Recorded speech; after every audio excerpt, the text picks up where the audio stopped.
solução, pra resposta certa que traga a todos esperança e paz, que só existe em quem é capaz de entender que só Cristo traz vida ao que nele crer, e tudo pode nossa pátria transformar.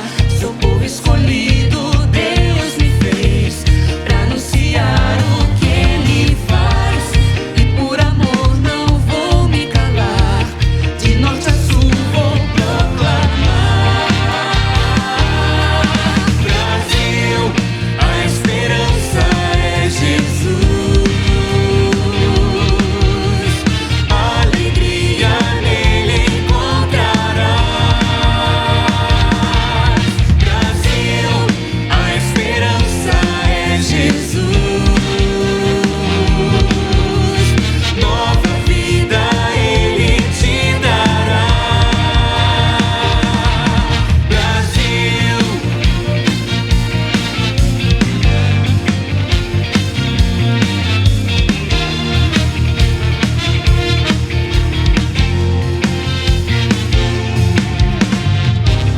seu povo escolhido Deus me fez pra anunciar o que ele faz, e por amor não vou me calar, de norte a sul vou proclamar.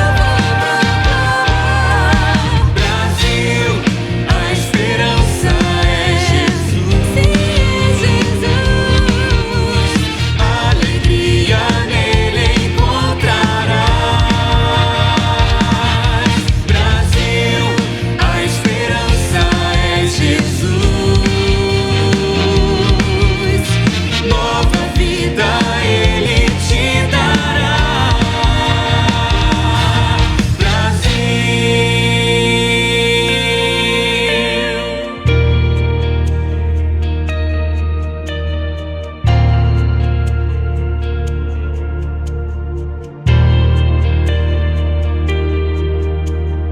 Cristo é a única esperança neste mundo tão hostil, para a santa liderança do Evangelho no Brasil.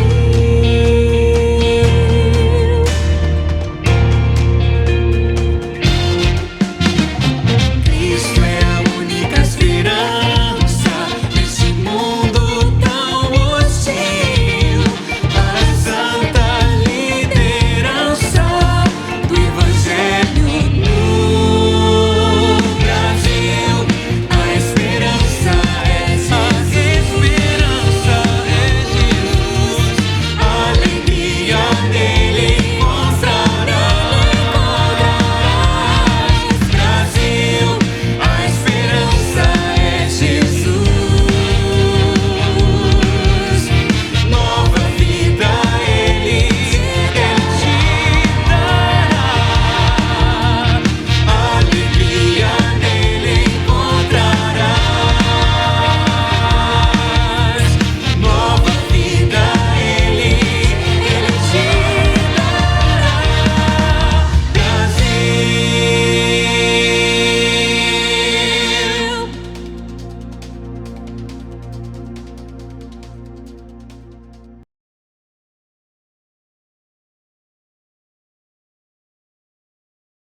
Boa noite, queridos irmãos, queridos amigos, aqueles que nos acompanham nas redes sociais. Muito bem-vindos ao culto da Primeira Igreja Batista em Fazendinha, na cidade de Araruama, Rio de Janeiro. Então você é muito bem-vindo ao participar conosco. Com certeza Deus vai falar no seu coração, Deus vai falar na sua vida. Deus tem uma proposta muito especial para todos nós na noite de hoje. Quero dizer que nós estamos agora no início de outubro, estamos lançando a campanha do mês da criança. Com certeza um mês todo especial, um mês voltado para as crianças. E o nosso objetivo é não só trabalhar com as crianças da nossa igreja, colocando atividades, programas especiais, mas como também trabalhar com as crianças do bairro. Então o bairro Fazendinha, as crianças do bairro Fazendinha, de fato precisam de Jesus. Então quero chamar a atenção dos irmãos da igreja também, para que nos ajudem em oração e cada um possa dar a sua parcela de contribuição, ajudando, orientando, ajudando as professoras com crianças, para que venhamos realmente fazer um trabalho de acordo com a vontade de Deus. Quero também informar a igreja que a campanha de missões nacionais, nós vamos estender até o dia 24. Nós recebemos algumas solicitações para que pudéssemos estender um pouco a campanha. Terminaria agora, no dia 10, no caso, no domingo que passou, mas com certeza vamos então esticar até o dia 24. Então fica aqui o nosso pedido para que nós oremos pelos missionários da Junta de Missões Nacionais, oremos pelos estados atingidos ou aqueles estados que estão acompanhados pela Junta, e que venhamos a fazer realmente tudo de acordo com a sua vontade. Nós estamos funcionando presencialmente aos domingos, às 9 da manhã, com o culto de 9 até às 10, justamente com a mensagem e toda a parte introdutória, programação especial, hinos, e à noite, a partir das 19 horas, de 19 até as 20 horas. Neste primeiro momento, nós estaremos trabalhando nesse sentido, e em algum outro momento nós vamos então modificar, se for o caso. Nós queremos também informar aos irmãos que o nosso estudo de hoje é o estudo de número 2, a unidade cristã. Está baseado na primeira carta aos Coríntios. E o texto básico, exatamente 1 Coríntios capítulo 1, verso de número 10. O autor do estudo é o pastor Ronaldo Severa Mota.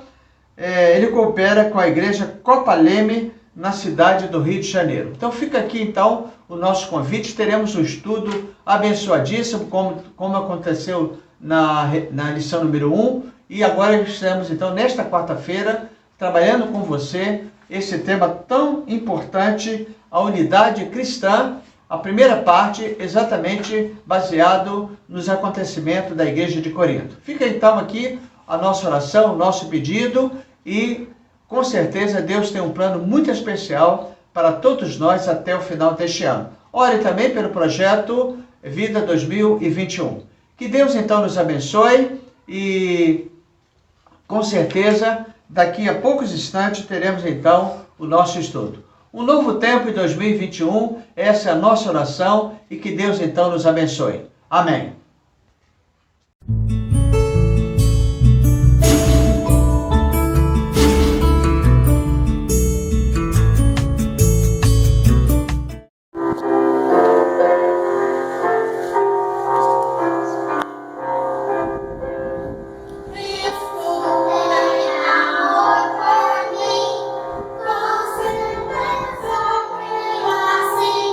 Por amor de mim morreu.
vocês lembram do nosso tema? Jesus Cristo é a única esperança! Eu encontrei alguns amiguinhos que estão fazendo algo na nossa campanha. E você, já pensou no seu alvo?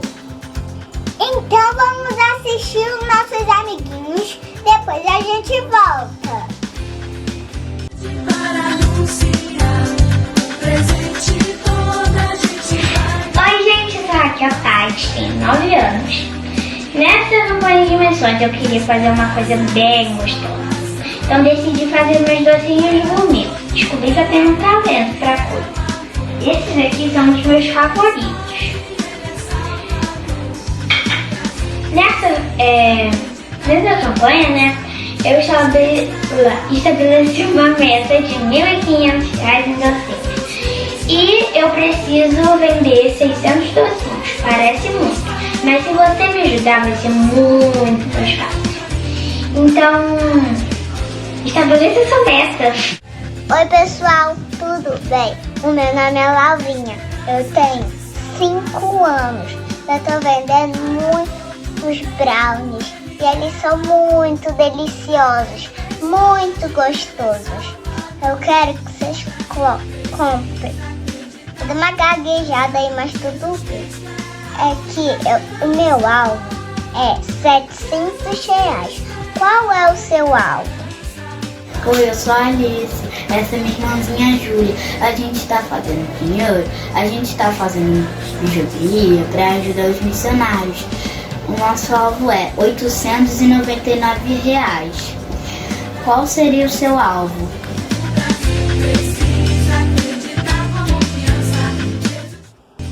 Então, gostaram dos nossos amiguinhos? Cada um teve uma ideia para ajudar a nossa campanha de missões. Aliás, foram ideias muito saborosas, vocês não acham? É uma vontade de comer. Então, eles pensaram no alvo da campanha. Cada um colocou no seu coração o desejo de ajudar com o valor, com o alvo para a sua campanha de missões. E você já tem o seu alvo definido? Amiguinhos, aqui está o nosso cofrinho missionário. Você está juntando as moedinhas? Esse cofrinho foi feito com muito amor e carinho para ajudar nossos missionários. Então vamos lá, ainda dá tempo. Abraça essa campanha com amor. Jesus Cristo é a única esperança. Não se esqueça de deixar o seu like, se inscrever no canal, ativar o sininho das notificações e não perder nenhum dos nossos cultos. Jesus e vocês vão amar nossos cultos. Beijinhos de coração, hein?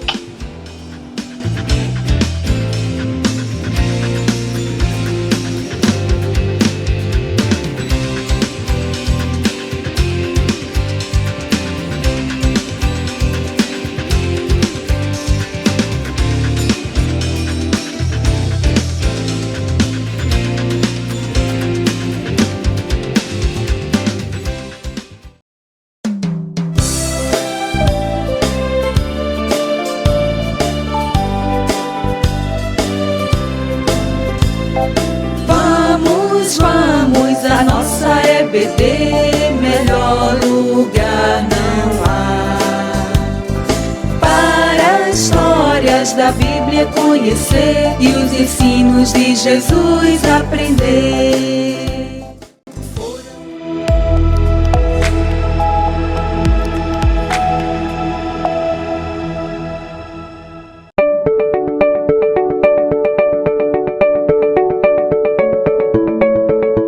Olá, irmãs e irmãos, aqui é o pastor Ronaldo Silveira Mota e neste vídeo nós vamos apresentar a segunda lição que estamos estudando na revista Palavra e Vida, a lição sobre a primeira carta de Paulo aos Coríntios.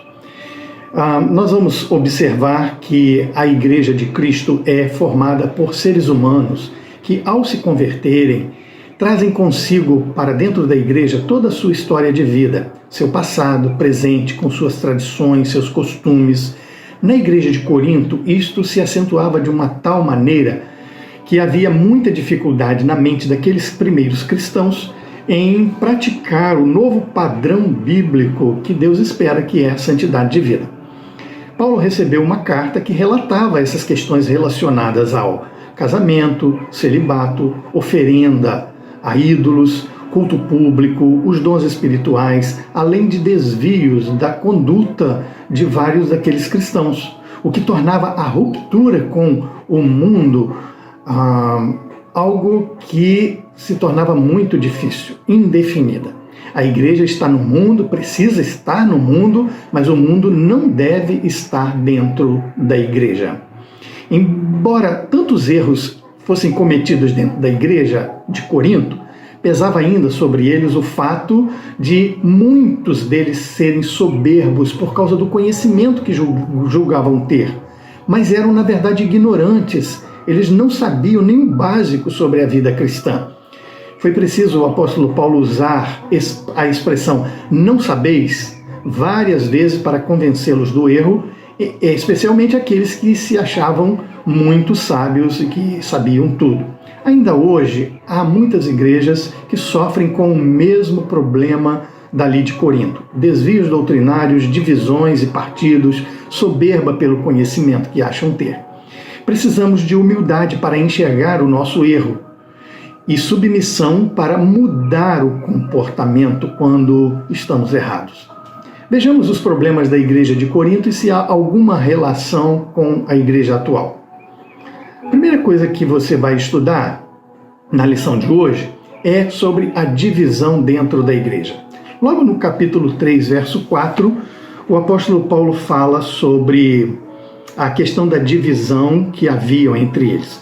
Quando um de vocês diz, eu sou de Paulo, e o outro diz, eu de Apolo, não estão agindo exatamente como as pessoas do mundo?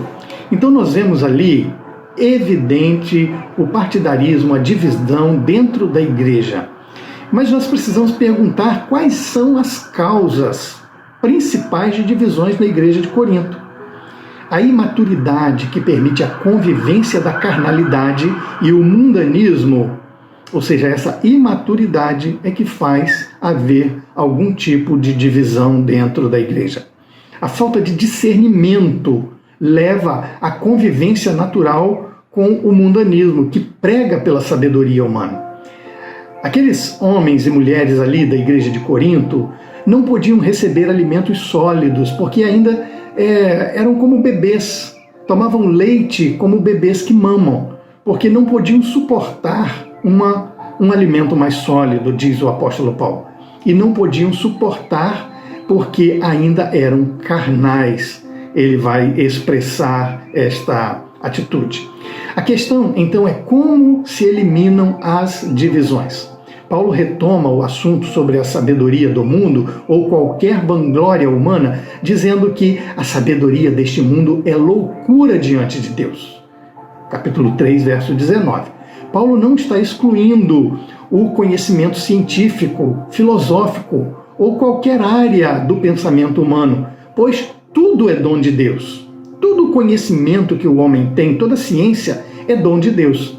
O que ele quer dizer é que qualquer sabedoria sem o temor do Senhor, conforme diz Provérbios 1, versículo 7, o temor do Senhor é o princípio da sabedoria, assim também, sem o temor do Senhor e sem a cruz de Cristo, é vã e inútil solucionar qualquer tipo de problema humano de uma forma verdadeira. O problema da perdição humana só se resolve através do Evangelho, da graça e, portanto, do temor do Senhor e da cruz de Cristo. Nós precisamos olhar sempre para Jesus e corrigir o sentimento de orgulho e egoísmo e entender que todos são iguais na igreja onde Jesus Cristo é o único Senhor. O outro aspecto que você vai estudar é a questão da indisciplina dentro da igreja. Como aplicar a disciplina na igreja?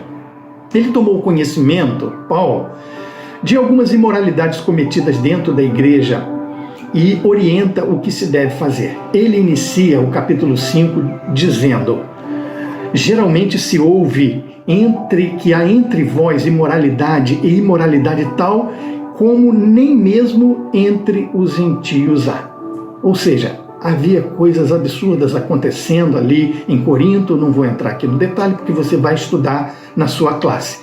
Mas a igreja ficou inerte, todo mundo ficou sem saber o que fazer, não se tomou nenhuma providência. Todos falavam sobre o problema, sobre o assunto, haviam cochichos, mas tudo continuava como se tivesse tudo normal. Não se lamentaram e nem disciplinaram o transgressor. Pense em como Paulo foi duro ao dizer nem entre os gentios se praticava isso. Que coisa triste.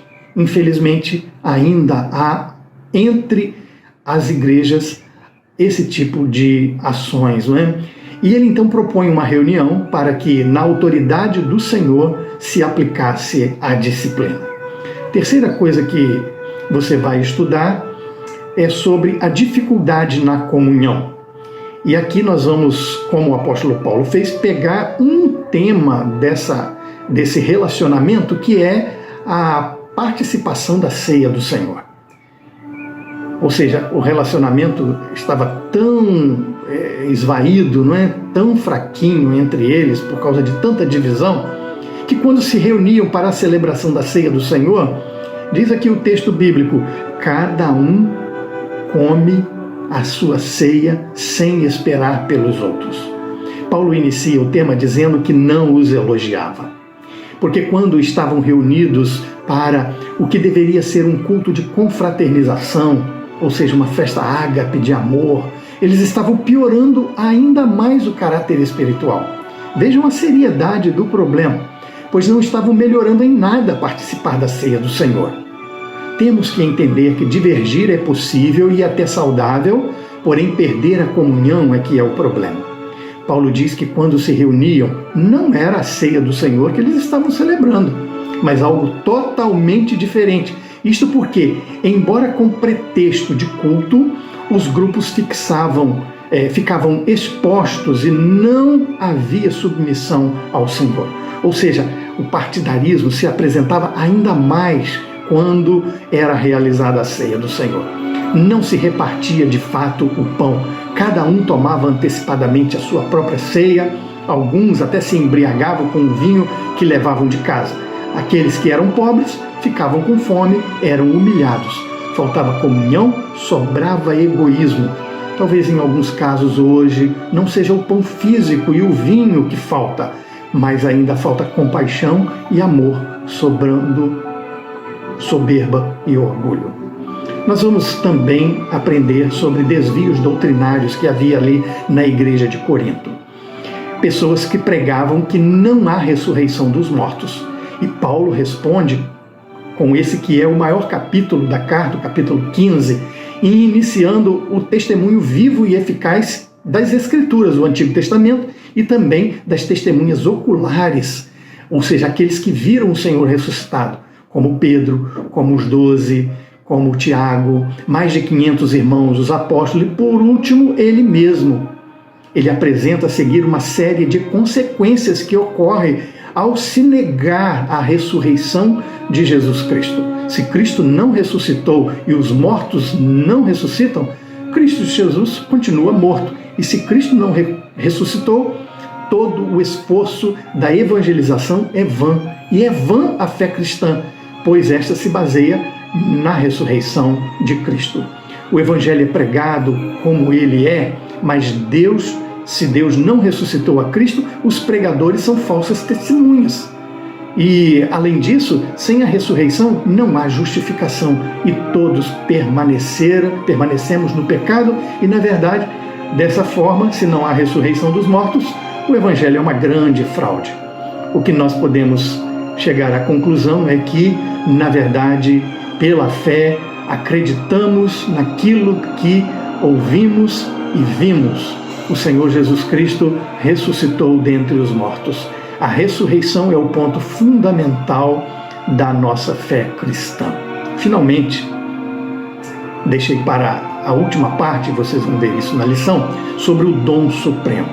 Nós não vamos tratar nessa lição sobre a questão dos dons espirituais, pois o capítulo 13, que fala do amor, do dom supremo, ele na verdade é a solução não só para os problemas dos dons espirituais que estavam ali também presentes na igreja de Corinto, mas é a solução para todos os demais problemas que acontecem dentro da igreja. Ele diz: quando vier o que é perfeito, se referindo à segunda vinda de Cristo como o último acontecimento no plano redentor do Senhor Jesus. Quando ele chega ao final daquele capítulo 13 que fala sobre o amor, não é? Então nós precisamos aguardar com expectativa este grande dia. Concluindo, gostaria de dizer que nesse estudo você vai aprender que, embora a igreja não seja perfeita neste mundo, ela precisa caminhar neste sentido, ou seja, de buscar ser santa, perfeita, pois perfeita nós seremos apenas lá no céu. Qualquer rebeldia, qualquer presunção, qualquer divisão, falta de amor precisam ser combatidos dentro da igreja. O orgulho trazia divisões ali, incompetência para corrigir os irmãos, imorais, não é? E a igreja estava sendo destruída. Isso não pode acontecer em nenhuma igreja, com nenhuma igreja. A igreja estava criticando o próprio apóstolo Paulo e permitindo imoralidades por parte de alguns, e ao invés de resolverem as questões de conflito, eles permitiam processos judiciais, processos lá fora, entre irmãos, ou seja, dando ainda mau testemunho para os de fora. Outros temas também não foram tratados aqui, como casamento, divórcio, alimentos oferecidos a ídolos, dons espirituais, como já disse, coleta de ofertas, mas o importante é aprender que problemas existem quando estamos juntos, seja em família ou na igreja. E o que é crucial saber é como resolver esses problemas, para o bem de todos e glorificação do nome do Senhor. Que Deus vos abençoe. No próximo vídeo nós vamos fazer um resumo da segunda carta aos Coríntios. Fique na paz do Senhor. Amém.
nosso culto acabou, mas você pode assistir a gente pelas redes sociais. Convide sua família e seus amigos. E compartilhe nossos vídeos. E amiguinhos, não se esqueçam de juntar moedinhas no cofrinho missionário. Nossas ofertas serão muito importantes para os nossos missionários. Então vamos ofertar. Missões Nacionais 2021. Jesus Cristo é a única esperança. Deus abençoe. Não se esqueça de deixar o seu like, se inscrever aqui no canal, ativar o sininho das notificações para não perder nenhum dos nossos cultos. Aposto que vocês e Jesus vão amar.